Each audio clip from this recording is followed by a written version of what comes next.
اور تم ہرگز طاقت نہیں رکھتے کہ پورا پورا انصاف کرو اپنی عورتوں کے درمیان، ولو حرصتم، اگرچہ حرص کرو، کتنا ہی چاہو تم، یعنی کتنا بھی تم چاہو، تم نے کتنا حرص کیا، اگرچہ تم لالچ کرو، یہ بھی اس کا معنی ہوتا ہے ولو حرصتم، اور اگرچہ تم اس کے بڑے خواہش مند بھی ہو، فلا، پس مت یا پس نہیں، تمیلو، جھک پڑو، مالا یمیلو، میلن اس کا مصدر ہے، مال کو مال کیوں کہا جاتا ہے؟ کیونکہ وہ یعنی بڑھتا گھٹتا رہتا ہے، ایک ہی طرف مائل رہتا ہے، ایسا ہی ہوتا ہے نا۔ تو یہاں مراد ہے فلا تمیلو، پس مت جھکو، کلا، پوری طرح، کل المیلی، یعنی پوری طرح ڈھل کر یا جھک جاؤ، ایسا نہیں ہونا چاہیے۔ فتذرو، پس چھوڑ دو، ہاں اس دوسری کو، کل معلقہ، جیسے کہ معلق ہے، لٹکی ہوئی ہے، ایسے لٹکائی ہوئی، ایسے چھوڑی ہوئی جیسے ہوتا ہے، لٹکی ہوئی ہے۔ وَلَوْ حَرَصْتُمْ فَلَا تَمِيلُوا كُلَّ الْمَيْلِ فَتَذَرُوهَا كَالْمُعَلَّقَةِ، اور اگرچہ کیا فرمایا جا رہا ہے، اگرچہ تم اس کے بڑے خواہش مند بھی ہو، کس چیز کی؟ انصاف کی، وہ آپ کو بتایا جا چکا ہے، تو یہ نہ کرو کہ جھک جو اپنی بیوی کی طرف بالکل اور دوسری کو چھوڑ دو، جیسے وہ درمیان میں لٹک رہی ہو، ایسا نہیں ہونا چاہیے۔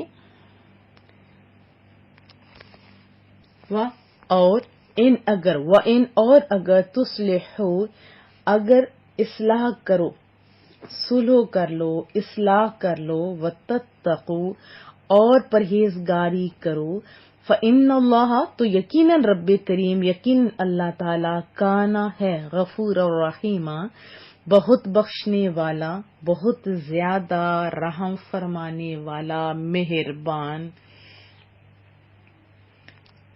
وَإِن تُصْلِحُوا وَتَتَّقُوا، اور اگر تم درست کر لو اپنا رویہ، وَتَتَّقُوا، اور پرہیزگار بن جاؤ، اللہ سے ڈرنے والے بن جاؤ، متقی بن جاؤ، فَإِنَّ اللَّهَ كَانَ غَفُورًا رَحِيمًا، تو بے شک اللہ تعالی غفور الرحیم ہے۔ وَإِن يَتَفَرَّقَا، اور اگر دونوں جدا ہو جائیں، فرق ہو جائیں، تفریق ہو جائیں، یعنی الگ الگ ہو جائیں، یغنی، بے نیاز کر دے گا، کیا کر دے گا؟ بے نیاز کر دے گا، غنی کر دے گا، بے پرواہ کر دے گا، کلم من سعتی، ہر ایک کو اپنی وسعت سے، تونگری سے، کشائش سے۔ اللہ تعالیٰ تو بڑی وسعت والا ہے نا۔ وَإِن يَتَفَرَّقَا يُغْنِ اللَّهُ كُلًّا مِّن سَعَتِهِ، اور اگر دونوں میاں بیوی جدا ہو جائیں تو اللہ تعالیٰ دونوں کو اپنی وسیع بخشش سے غنی کر دے گا۔ پھر ساتھ ہی بتایا وَكَانَ اللَّهُ، اور ہے رب کریم، واسعاً، کشائش والا، وسعت والا، حکیمہ، حکمت والا، اس کی حکمت کے راز تو سونا خود جانتا ہے نا۔ وَكَانَ اللَّهُ وَاسِعًا حَكِيمًا، اور اللہ تعالی وسیع بخشش والا اور حکمت والا ہے۔ ان آیات میں بہت خوبصورت انداز میں سمجھایا جا رہا ہے۔ پہلی بات کہ دیکھیں قرآن کریم نے اور رسول اللہ صلی اللہ علیہ وسلم جیسے حدیث طیبہ ہے، اس میں گھریلو زندگی اور معاشرتی برائیوں کی اصلاح پر بڑا زور دیا ہے۔ اسی لیے جو گناہ معاشرے میں بگاڑ کے سبب بنتے ہیں اور جو چیزیں خاندانی نظام میں بگاڑ کا سبب بنتی ہیں اور خرابیوں کو جنم دیتی ہیں، ان کی قرآن کریم میں بار بار اصلاح فرمائی گئی ہے۔ جیسا کہ یہاں یعنی اگر کسی عورت کو اپنے شوہر کی زیادتی یا بے رغبتی کا اندیشہ ہو، ڈر ہو، تو زیادتی تو اس طرح نا کہ شوہر اس سے علیحدہ رہے، کھانے اور پہننے کو نہ دے، یا اس میں کمی کرے، یا مارے، یا بد زبانی کرے، یا اعراض کرے، یعنی منہ پھیر لے، کہ بیوی سے محبت نہ رکھے، بول چال ترک کر دے، چھوڑ دے یا کم کر دے. تو فرمایا تو ان پر کوئی حرج نہیں کہ آپس میں افہام اور تفہیم سے سلو کر لیں. جس کا آسان طریقہ یہ ہے، ہمارے معاشرے کے اندر کہا جاتا ہے کہ عورت شوہر سے اپنے مطالبات کچھ کم کر دے، کچھ حقوق کا بوجھ کم کر دے جو شوہر نہیں اٹھا سکتا، جس کے سبب سے شوہر یہ سلوک کر رہا ہے. لیکن یہ بھی یاد رکھیں کہ عورت ہی کو قربانی کا بکرا بنایا جائے، یہ بھی درست نہیں ہے، یہ بھی درست نہیں ہے. اور مرد و عورت کا یوں آپس میں صلح کر لینا زیادتی کرنے اور جدائی ہو جانے دونوں سے بہتر ہے. یہ اصل میں اصلاح کی جا رہی ہے. طلاق بعض صورتوں میں جائز ہے، مگر رب کریم کی بارگاہ میں پسندیدہ فعل بھی تو نہیں ہے نا. جیسے حضرت عبداللہ بن عمر رضی اللہ تعالی عنہما سے روایت ہے، رسول اللہ کا میٹھا بول کہ اللہ تعالی کے نزدیک حلال چیزوں میں سب سے ناپسندیدہ چیز طلاق ہے. بحوالہ ابو داود. اور پھر اسی آیت میں بتایا گیا کہ میاں بیوی کے اعتبار سے بھی اور اس سے ہٹ کر بھی اگر یہ معاملہ دیکھا جائے تو دل لالچ کے پھندے میں پھنسے ہوئے ہیں. آپ ہر ایک اپنے دل کا جائزہ تو لیں.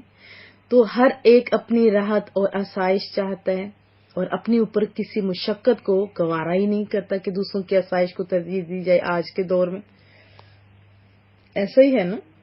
تو جو شخص یاد رکھے دوسروں کی راحت کو مقدم رکھتا ہے اور خود تکلیف اٹھا کر دوسروں کو سکون پہنچاتا ہے، وہ بڑا با ہمت ہے. احادیث میں بھی ہم نے پڑھا بہت سارے واقعات بھی، اور ایک جو مشہور واقعہ ہے کہ آخری لمحہ تھا، پانی کی ضرورت تھی، 7 صحابہ کرام تھے رضی اللہ عنہم. تو ایک کے پاس پانی لے جایا گیا تو کہا نہیں، مجھے سے زیادہ دوسرے کی حاجت ہے. دوسرے نے کہا تیسرے کی. اسی طرح 7ویں تک پہنچے تو اس نے کہا نہیں، پہلے میرے بھائیوں کو دو. اور پھر جب واپس دیکھا گیا جس کے پاس لے جایا گیا تو وہ سارے شہید ہو چکے تھے. لیکن اس ٹائم بھی دیکھیں وہ خود سے دوسروں کو ترجیح دے رہے تھے. وہ رسول اللہ کی تربیت یافتہ تھے نا اصل میں. تو بہرحال دوسروں کو سکون پہنچانا خود تکلیف اٹھا کر بڑی ہمت کے کام ہے. اور اس کا بھی تذکرہ قرآن کریم میں آیا ہے، سورہ حشر میں ہے، وَيُؤْثِرُونَ عَلَىٰ أَنفُسِهِمْ وَلَوْ كَانَ بِهِمْ خَصَاصَةٌ وَمَن يُوقَ شُحَّ نَفْسِهِ فَأُولَٰئِكَ هُمُ الْمُفْلِحُونَ. اور اپنی جانوں پر ان کو ترجیح دیتے ہیں. یہ صفت اللہ بیان کر رہے ہیں اگرچہ انہیں شدید محتاجی ہو، اور جو اپنے نفس کے لالچ سے بچا لیا گیا یا بچایا گیا تو وہی کامیاب ہے. سورہ آل عمران میں بھی رب کریم فرما رہے ہیں لَتُبْلَوُنَّ فِي أَمْوَالِكُمْ وَأَنفُسِكُمْ وَلَتَسْمَعُنَّ مِنَ الَّذِينَ أُوتُوا الْكِتَابَ مِن قَبْلِكُمْ وَمِنَ الَّذِينَ أَشْرَكُوا أَذًى كَثِيرًا وَإِن تَصْبِرُوا وَتَتَّقُوا فَإِنَّ ذَلِكَ مِنْ عَزْمِ الْأُمُورِ. بے شک ضرور تمہاری آزمائش ہوگی، یہ ہم نے پڑھا تھا نا، تمہارے مال تمہاری جانوں میں، اور بے شک ضرور تم اگلے کتاب والوں اور مشرکوں سے بہت کچھ برا سنو گے، اور اگر تم صبر کرو بچتے رہو تو یہ بڑی ہمت والے کام ہیں. اسی طرح سورۃ الحامیم سجدہ میں بھی ہے وَلَا تَسْتَوِي الْحَسَنَةُ وَلَا السَّيِّئَةُ ادْفَعْ بِالَّتِي هِيَ أَحْسَنُ فَإِذَا الَّذِي بَيْنَكَ وَبَيْنَهُ عَدَاوَةٌ كَأَنَّهُ وَلِيٌّ حَمِيمٌ وَمَا يُلَقَّاهَا إِلَّا الَّذِينَ صَبَرُوا وَمَا يُلَقَّاهَا إِلَّا ذُو حَظٍّ عَظِيمٍ. نیکی اور بدی برابر نہ ہو جائیں، نیکی اور بدی برابر نہ ہو جائیں گی. اے سننے والے، برائی کو بھلائی سے ٹال، جبھی وہ کہ تجھ میں اور اس میں دشمنی تھی. کتنا خوبصورت انداز ہے. پھر سنتے کہ نیکی اور بدی برابر نہ ہو جائیں گی. اے سننے والے، برائی کو بھلائی سے ٹال، جبھی کس ٹائم کہ تجھ میں اور اس میں دشمنی تھی، اس ٹائم کی بات ہو رہی ہے. ایسا ہو جائے گا جیسا کہ گہرا دوست. اب اس حالت میں کیا جائے گا تو پھر گہرا دوست ہی بن جائے گا نا. اور یہ دولت نہیں ملتی مگر صابروں کو، اور اسے نہیں پاتا مگر بڑے نصیب والا. اتنا حوصلہ، اتنی ہمت، اور نصیب والے لوگ ہوتے ہیں نا، پھر دشمن بھی دوست بن جاتے. حدیث طیبہ میں حضرت انس بن مالک رضی اللہ تعالی عنہ راوی ہیں رسول اللہ صلی اللہ علیہ وسلم نے ارشاد فرمایا کہ جو تم سے قطع تعلق کرے تم اس سے رشتہ جوڑو. کتنی پیاری حدیث طیبہ ہے. جو تم سے قطع تعلق کرے تم اس سے رشتہ جوڑو، جو تم پر ظلم کرے تم اس سے درگزر کرو. بحوالہ شعب الایمان. آج کل آپ لوگ کیا کر رہے ہو؟ کوئی بولتا ہے تو اس سے بھی پتہ نہیں کیسے بولا جاتا ہے. اور قطع تعلقی دیکھو، یہ اسلام اس کی اجازت نہیں دیتا، محبوب کریم بھی اجازت نہیں دیتے، قرآن کریم بھی اجازت نہیں دیتا. تو تعلق کو مضبوط کرنے کا حکم ہے. پھر فرمایا وَإِن تُحْسِنُوا، اگر تم نیکی کرو. یہاں خصوصی طور پر عورتوں کے حوالے سے فرمایا نا کہ اے مردو، اگر تم نیکی اور خوف خدا اختیار کرو اور نامرغوب ہونے کے باوجود اپنی موجودہ عورتوں پر صبر کرو، یعنی وہ آپ کو پسندیدہ نہیں لگ رہی ہیں، باوجود اس کے تم صبر کرو، ان کے ساتھ اچھا برتاؤ کرو، انہیں ایذا اور رنج دینے سے اور جھگڑا پیدا کرنے والی باتوں سے بچتے رہو، اور ان کے ساتھ زندگی گزارنے میں نیک سلوک کرو، اور یہ جانتے رہو کہ وہ تمہارے پاس امانتیں ہیں، اور یہ جان کر اس نے سلوک کرتے رہو کہ اللہ تعالی تمہیں تمہارے اعمال کی جزا دے گا. اللہ تعالی تمہارے اعمال کی جزا دے گا. پھر فرمایا جب بیویاں ایک سے زائد ہوں تو وہ ہر حیثیت سے آپس میں مساوی نہ ہوا کرتی. بعض شکل و صورت میں پیاری ہوتی ہیں، کچھ تھوڑی کم ہوتی ہیں. اسی طرح صحت میں، بیماری میں، خوش خلقی میں، بدخلقی، کئی قسم کا باہمی تفاوت ہوتا ہے نا، فرق ہوتا ہے، جن کی وجہ سے دلی محبت اور انس بھی پھر یکساں نہیں رہتا. تو اس فطری چیز کا اعتراف کرتے ہوئے جو انسان کے بس سے باہر ہے، اس سے حکم دیا جا رہا ہے کہ ایسا نہ کریں کہ ایک بیوی میں بھی تم کھو کے رہ جاؤ، یہ غلط ہے. اور دوسروں کے ساتھ غلط سلوک کرو اور اس کے حقوق نظر انداز کر دو اور اسے معلق بنا کے رکھ دو، ایسے لٹکی ہوئی چیز ہو جیسے نہ ادھر کی نہ ادھر کی. بلکہ باری کے دن کھانے پینے ہر چیز میں مساوات رکھنے کا حکم ہے، کیونکہ اگر دل کا میلان تمہارے اختیار میں نہیں تو یہ امور تو تمہارے اختیار میں ہے نا. کیا خوبصورت انداز ہے قرآن کریم کا، رب کریم کا. اور پھر فرمایا کہ اگر سلو کی ہر تدبیر ناکام ثابت ہو جائے، طلاق ناگزیر ہو جائے، تو پھر بھی غمگین ہونے کی کوئی بات نہیں.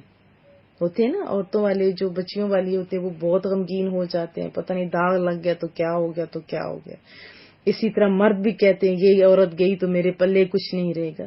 تو کہا کہ پہلے تو سلو کرو، لیکن اگر ایسے حالات ہو جائیں کہ طلاق کے علاوہ کوئی چارہ نہ ہو تو زیادہ غم نہیں کریں. اللہ تعالیٰ بڑا کریم ہے اور ایسی صورت پیدا کر دے گا جس میں دونوں کی طمانینت اور خوشحالی کا سامان مہیا ہو جائے گا.